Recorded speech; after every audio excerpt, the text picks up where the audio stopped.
Ada orang kata apa, mikroplastik pun dalam tu kalau you pandai-pandai baca lah. Okay, tapi tak apa. So tolak ke tepi ramen. Nombor satu, nombor dua, apa saja yang berasas pada tepung putih. Tepung yang orang panggil apa, tepung gandum ni lah kan. Kalau tepung beras semua tu lain cerita sikit. Tepung gandum ataupun tepung yang cerah putih melepak tu.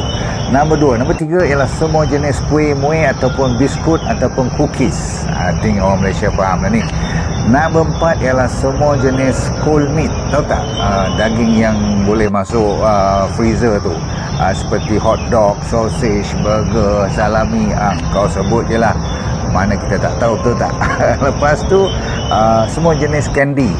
Dia katalah apa ni, koko ke dark chocolate ke, kalau tak betul-betul dia punya supplier tu atas pada 80%, 75% koko, jangan beli yang lain. Sebab apa? Confirm semuanya gula. Yang dark chocolate tadi pun ada gula juga, 10-15% tu. Tapi yang lain semua Masya Allah, termasuk aiskrim. Setelah tu alkohol semua kita tak minum, tak apa. Okay. Chips, potato chips dan cereal sebelah pagi, terutama sekali yang kanak-kanak yang manis-manis yang berwarna-warni tu, tolonglah. Sebab tu budak-budak sekarang hyperaktif, tu tak. Fruit juice yang dalam kotak, dalam tin semua tu tolak ke tepi. Dan akhir sekali semua fried food yang diperbuat daripada minyak trans